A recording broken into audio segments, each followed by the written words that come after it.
80 शब्द प्रति मिनट की श्रृंखला में आपका स्वागत है। यहाँ आपको डेली 4 डिक्टेशन बोले जाते हैं जो आपके आने वाले एग्जाम्स के लिए बहुत ही महत्वपूर्ण है। जो भी स्टूडेंट्स शॉर्ट हैंड हिंदी की तैयारी कर रहे हैं वे इन डिक्टेशंस को जरूर लिखें, जिससे उनकी गति भी बढ़ेगी और उनकी शॉर्ट हैंड भी सुधरेगी।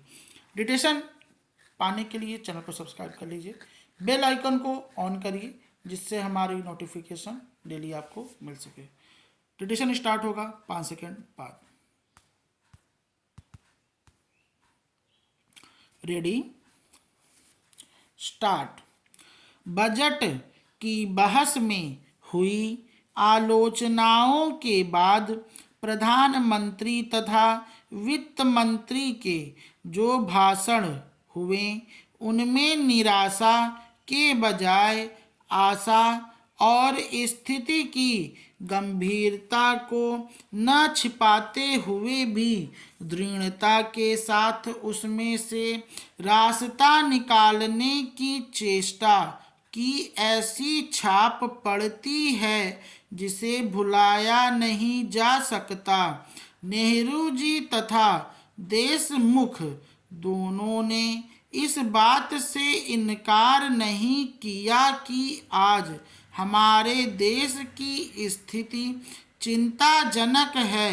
देश में फैले हुए भ्रष्टाचार तथा अन्य दोषों की भी किसी ने उपेक्षा नहीं की, परंतु यह सोचने पर जोर दिया कि किस हद तक इनका कारण हमारी अपनी त्रुटियां हैं और किस हद तक संसार की परिस्थितियां और जो समस्या है उन्हें क्रियात्मक ढंग से निश्चित एवं नपा तुला कदम उठाकर हल करने की प्रेरणा की। साथ ही अपने को आज में ही न भुलाकर कल यानी भविष्य की भी सुध लेने पर जोर दिया।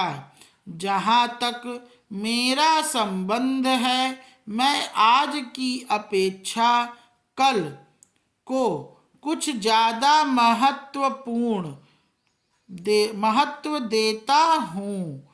यह बताते हुए दूरंदेश की तरह प्रधानमंत्री नेहरू जी ने कहा कि अगर हमें देश की उन्नति करनी है तो उस आने वाले कल के लिए बुनियाद डालनी होगी, और वह भी मजबूत बुनियाद, चाहे प्रारंभ में कुछ कठिनाइयां ही क्यों न हों।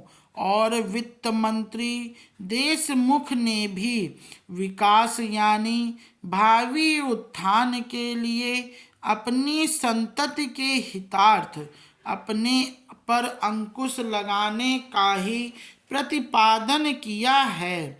इस प्रकार उन्होंने बताया, बजट को आज की दृष्टि से नहीं बल्कि कल की दृष्टि से देखा जाना चाहिए, और इस रूप में उन्होंने कहा वह निराशाजनक के बजाय आशाप्रद ही है। बजट पर बोलने वालों की मुख्य आलोचनाओं का अपने अपने ढंग से दोनों ने जवाब दिया और बताया कि प्रत्यक्ष करों द्वारा आय की गुंजाइश अधिक नहीं है। अनिवार्य बचत के साथ ऋण या स्वेच्छा बचत के परंपरागत तरीके नहीं चल सकते।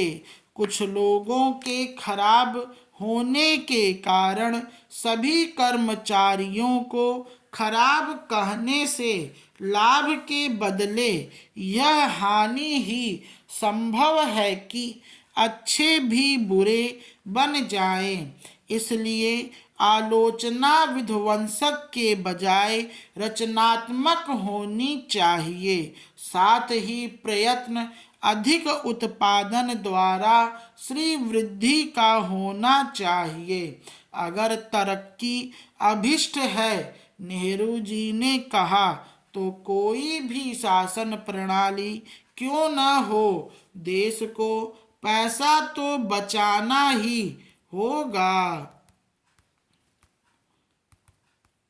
यह विश्वास तब और महत्वपूर्ण हो जाता है जब नए टीकों की शुरुआत की जाती है। हाल ही में भारत ने किशोरियों के लिए ह्यूमन पैपिलोमा वायरस टीका उपलब्ध कराने की दिशा में महत्वपूर्ण कदम उठाया है, जो सर्वाइकल कैंसर की रोकथाम में अत्यंत प्रभावी माना जाता है। फिर भी कई क्षेत्रों में इसकी स्वीकार्यता अभी सीमित है। वैश्विक वैज्ञानिक प्रमाणों के बावजूद पूर्व की कुछ विवादित घटनाओं और गलत सूचनाओं के कारण लोगों के मन में संदेह बना हुआ है।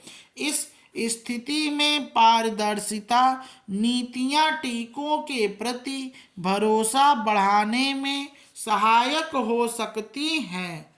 स्टॉप।